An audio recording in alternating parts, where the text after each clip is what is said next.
ದಾಸನ ಮಾಡಿಕೋಯನ್ನ ಸ್ವಾಮಿ ಸಾಸಿರ ನಾಮದ ವೆಂಕಟರಮಣ. ಇದೆ, ಇಲ್ಲೊಂದು ಸಮಸ್ಯೆ ಖಂಡಿತ ಇದೆ. ಅಂದು ಲೋಕ ಕಲ್ಯಾಣಕ್ಕಾಗಿ, ಧರ್ಮ ರಕ್ಷಣೆಗಾಗಿ, ಏಳಿಗೆಗಾಗಿ ಎಲ್ಲೆಡೆ ಸಂಚರಿಸುತ್ತಾ ಪದಗಳ ಮೂಲಕ ಹರಿಸಾರಿದರು ನಮ್ಮ ದಾಸರು ತೀರ್ಥರು. ಆದರೆ ನಾನೇನು ಮಾಡಲಯ್ಯ, ಸಾಮಾನ್ಯ ಮನುಷ್ಯನು.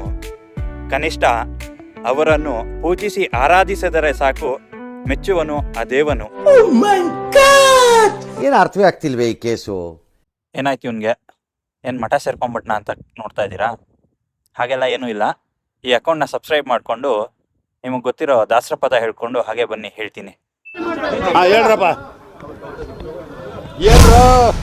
ಲಕ್ಷ್ಮೀ ನರಸಿಂಹ, ಉಗ್ರ ನರಸಿಂಹ, ಯೋಗ ನರಸಿಂಹ, ಇದ್ರ ಬಗ್ಗೆ ಎಲ್ಲ ಕೇಳಿರ್ತೀರ ನೀವು. ಆದರೆ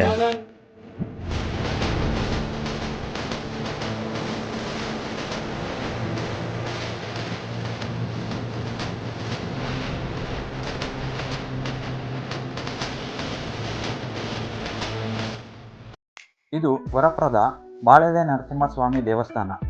ಇದಿರೋದು ಇಲ್ಲೇ ನಮ್ಮ ಬೆಂಗಳೂರಿನ ರಾಜರಾಜೇಶ್ವರಿ ನಗರದಲ್ಲಿ. ಇದನ್ನ ಬಾಳೆಲೆ ನರಸಿಂಹಸ್ವಾಮಿ ಅಂತ ಏನಕ್ಕೆ ಕರೀತಾರೆ ಅಂದರೆ, ನಮ್ಮ ಕೊಡಗಿನ ವಿರಾಜಪೇಟೆಯ ಒಂದು ಗ್ರಾಮದ ಹೆಸರು ಬಾಳೆಲೆ. ಮೊದಲಿಗೆ ಇದನ್ನ ಅಲ್ಲಿ ಪೂಜೆ ಮಾಡ್ತಾ ಇದ್ರಂತೆ, ಅದಕ್ಕೆ ಇದನ್ನ ಬಾಳೆಲೆ ನರಸಿಂಹಸ್ವಾಮಿ ಅಂತ ಕರೀತಾರೆ. ತಜ್ಞರು ಹೇಳೋ ಪ್ರಕಾರ ಇದು 12ನೇ ಶತಮಾನದಂತೆ ಮೂರ್ತಿ. ಹಂಗೂ 80 kg ತೂಕ ಇದೆಯಂತೆ. ಶ್ರೀ ರಾಘವೇಂದ್ರ ಅನ್ನೋರು 2006ರಲ್ಲಿ ಇದನ್ನು ಬೆಂಗಳೂರಿಗೆ ತಗೊಂಡು ಬಂದಿದ್ದಾರೆ. ಅಂದಿಗೆ ಮಂತ್ರಾಲಯದ ಹಿರಿಯ ಯತಿಗಳಾದ ಶ್ರೀ ಸುಷಮೀಂದ್ರ ತೀರ್ಥರು ಬಂದು ಶ್ರೀ ವಿಜ್ಞಾನ ವಿಧಿ ತೀರ್ಥರೊಂದಿಗೆ ಕೈ ಜೋಡಿಸಿ ಇದನ್ನು ಪ್ರಾಣ ಪ್ರತಿಷ್ಠಾಪನೆ ಮಾಡಿದ್ರು. ಇಲ್ಲಿ ಅಂದಿನಿಂದ ನೇಮನಿಷ್ಠೆಯಿಂದ, ಮಡಿಯಿಂದ ಪೂಜೆ ಪುನಸ್ಕಾರಗಳು ಹಾಗೂ ವಿಶೇಷ ದಿನಗಳಲ್ಲಿ ಹೋಮ ಹವನಾದಿಗಳು ನಡೀತಾನೆ ಇರುತ್ತೆ ಇಲ್ಲಿ. ನನಗಂತೂ ಈ ಬಂಡೆ ಮೇಲೆ ಪ್ರಶಾಂತ ವಾತಾವರಣದಲ್ಲಿ ಇರೋ ಈ ದೇವಸ್ಥಾನ ನೋಡಿ ತುಂಬ ಖುಷಿ ಆಯಿತು, ಮನಸ್ಸಿಗೆ ನೆಮ್ಮದಿ ಆಯಿತು. ಹಾಗೆ ದೇವರಲ್ಲಿ ಎಲ್ಲರಿಗೂ ಆಯುಷ್ಯ ಆರೋಗ್ಯ ಕೊಟ್ಟು, ನೆಮ್ಮದಿ ಕೊಟ್ಟು, ಸಂತೋಷವಾಗಿಟ್ಟಿರಪ್ಪ ಅಂತ ಕೇಳಿಕೊಂಡು ಮನೆ ಕಡೆ ಬಂದೆ. ಏನು ಯೋಚನೆ ಮಾಡ್ತಾಯಿದ್ದೀರಾ? ದಾಸರ ಪದ ಅಂದ, ದಾಸರ ಬಗ್ಗೆ ಮಾತಾಡ್ದ, ಸಡನ್ನಾಗಿ ಲಕ್ಷ್ಮೀ ನರಸಿಂಹಸ್ವಾಮಿ ಬಗ್ಗೆ ಮಾತಾಡ್ತಾ ಇದ್ದಾನೆ. ಎಲ್ಲಿಂದ ಸಂಬಂಧ ಅಂತಾನ? ಹೌದು, ಸಂಬಂಧ ಇದೆ.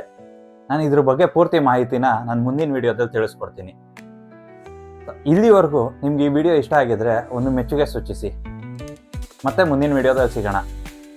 ಅಲ್ಲಿವರೆಗೂ ಖುಷಿಯಾಗಿರಿ, ನಗ್ತಾ ಇರಿ. ಸರ್ವೇ ಜನೋ ಸುಖಿನೋ ಭವಂತು.